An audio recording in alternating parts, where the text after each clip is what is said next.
إن كنا سنغضب فسنغضب على من يعاديك، وإن كنا سنقاتل فسنقاتل المتآمرين.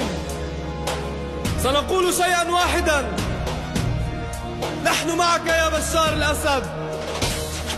سوريين ورح منضل شعب العز بعين الكل، سوريين ورح منضل الشعب الحر الما بينزل، سوريين ومهما صار نحمي الدار، صغار كبار بنهتف بالقلب بشار، نوفي بالعهد منصور